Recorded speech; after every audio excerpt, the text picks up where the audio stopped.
¿A dónde iremos? Volviendo al ejemplo del momento en que Jesús les pregunta a sus discípulos quién creen ellos que es Él, vemos la estabilidad que se logra cuando conocemos la voluntad revelada de Dios. Observemos a Simón Pedro. Después de que Simón expresara lo que el Padre le reveló a su corazón, Jesús le dijo: «Y yo también te digo que tú eres Pedro, y sobre esta roca edificaré mi iglesia, y las puertas del Hades no prevalecerán contra ella». Mateo 16:18. Jesús cambió el nombre de su discípulo Simón y lo llamó Pedro. Esto es significativo, porque el nombre Simón quiere decir oír. Por otra parte, el nombre Pedro, la palabra griega es Petros, significa piedra. Como resultado de escuchar la palabra de Dios revelada en su corazón, el apóstol se convirtió en una piedra. Una casa construida con piedras sobre el firme fundamento de la roca soportará las tormentas que se abatan contra ella. La palabra roca que se utiliza en este versículo proviene de la palabra griega Petra, que significa roca grande. Jesús le estaba diciendo a Simón Pedro que ahora él estaba hecho de la sustancia que serviría de fundamento a la casa. Luego Pedro escribió en su epístola: «Vosotros también, como piedras vivas, sé edificados como casa espiritual». Primera de Pedro 2:5. Una piedra es un trozo pequeño de una roca grande. La fortaleza, la estabilidad y el poder están en la roca de la palabra de Dios revelada, y hay fruto en la vida de la persona que la recibe. Esa persona es fortalecida con la fuerza de aquel que es la palabra viva de Dios, Jesucristo. Como escribe el apóstol Pablo en 1 Corintios 3:11, «Porque nadie puede poner otro fundamento que el que está puesto, el cual es Jesucristo». Cuando busquemos al que es la palabra viva de Dios, Él nos será revelado y nos dará firmeza.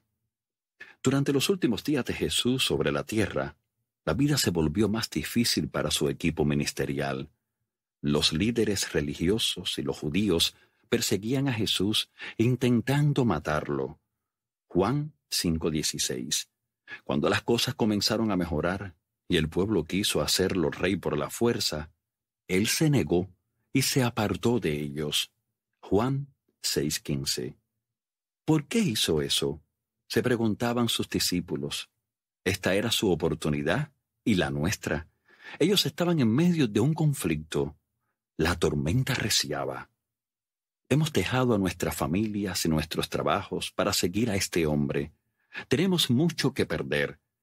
Creemos que Él es el que vendría. Después de todo, Juan el Bautista lo declaró, y escuchamos a Simón Pedro decirlo en Cesarea de Filipo. Tenemos 2 testigos. Sin embargo, ¿por qué continúa irritando a los líderes actuales? ¿Por qué está cavando su propia fosa? ¿Por qué nos dice cosas tan duras como generación incrédula y perversa? ¿Hasta cuándo os he de soportar a nosotros que somos sus discípulos? En estos hombres que habían dejado todo para seguirlo estaba creciendo la ofensa. Entonces sucedió lo máximo. Jesús le predicó algo que sonaba evidentemente a herejía. De cierto os digo, si no coméis la carne del Hijo del Hombre y bebéis su sangre, no tenéis vida en vosotros. Juan 6:53. ¿Qué está predicando ahora?, se preguntaban. Esto ya va demasiado lejos. Y no solo eso, sino que había dicho estas cosas frente a todos los líderes en la sinagoga en Capernaum. Para estos discípulos, esta fue la gota que rebasó el vaso. Al oírlas, las cosas que dijo, muchos de sus discípulos dijeron: «Dura es esta palabra, ¿quién la puede oír?». Juan 6:60. Observemos la respuesta de Jesús. Sabiendo Jesús en sí mismo que sus discípulos murmuraban de esto, les dijo: «¿Esto os ofende?». Juan 6:61. Se trataba de sus propios discípulos. Jesús no se retracta de la verdad, sino que confronta a estos hombres. Él sabe que algunos de ellos han estado viviendo sobre un fundamento defectuoso. Así que saca a la luz ese fundamento y les da la oportunidad de ver lo que hay en sus corazones. No obstante, estos no eran como Simón Pedro o los otros discípulos que tenían hambre de la verdad. Observemos cómo reaccionaron. Desde entonces muchos de sus discípulos volvieron atrás y ya no andaban con él. Juan 6:66. Notemos que no se trataba de unos pocos, fueron muchos. Algunos, sin duda, eran los mismos que antes en Cesarea de Filipo habían dicho tan rápidamente al preguntarles quién decía la gente que era el Hijo del Hombre. Unos, Juan el Bautista, otros, Elías, y otros, Jeremías, o algunos de los profetas. Mateo 16:14. Ellos no estaban fundados en la palabra de Dios revelada. La ofensa creció a tal punto que hicieron lo que muchos hacen en la actualidad. Se fueron. Pensaron que habían sido engañados y maltratados, pero no era así. No veían la verdad porque sus ojos estaban concentrados en sus propios deseos egoístas. Ahora veamos qué sucede con Simón Pedro cuando Jesús confronta a los 12. Dijo entonces Jesús a los 12, ¿queréis acaso iros también vosotros? Le respondió Simón Pedro, Señor, ¿a quién iremos? Tú tienes palabras de vida eterna, y nosotros hemos creído y conocemos que tú eres el Cristo, el Hijo del Dios viviente.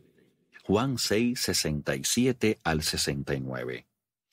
Jesús no les rogó a estos hombres, por favor, no se vayan. Acabo de perder a la mayor parte de mi equipo. ¿Cómo podría arreglármelas sin ustedes? No. Él los confronta. ¿Ustedes también desean irse?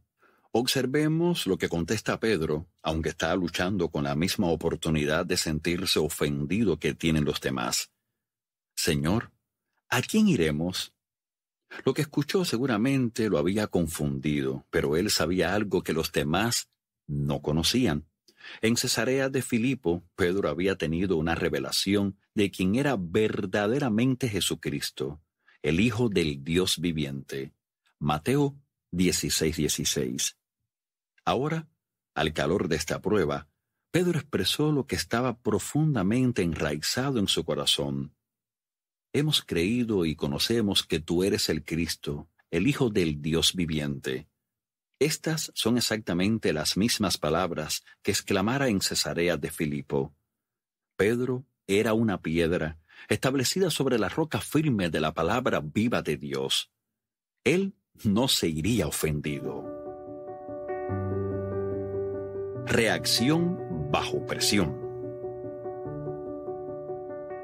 Muchas veces digo que las pruebas y las dificultades ubican a una persona.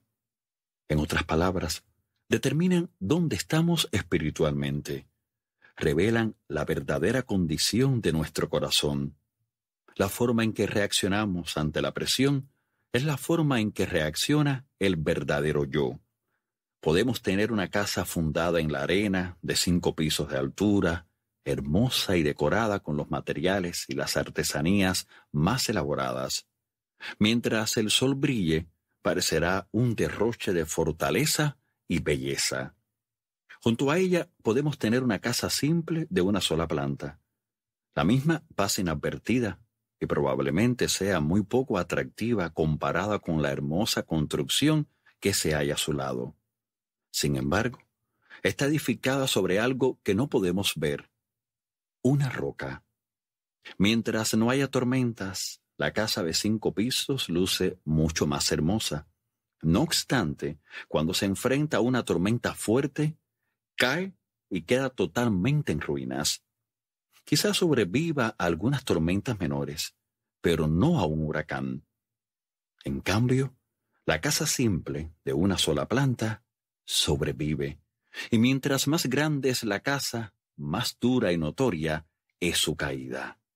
Algunas personas en la iglesia son como los discípulos que contestaron rápidamente en Cesarea de Filipo, pero luego quedaron al descubierto. Quizá parezcan cristianos, de 5 pisos, una imagen viviente de fortaleza, estabilidad y belleza. Tal vez superen algunas tormentas menores o medianas. Con todo, cuando se produce una tormenta de grandes proporciones, se reubican. Asegúrese de edificar su vida sobre la palabra de Dios revelada, no sobre lo que digan las personas. Busque continuamente al Señor y escuche a su corazón. No haga o diga cosas solo porque los demás lo hacen. Búsquelo a Él y afírmese en lo que se ilumina en su corazón.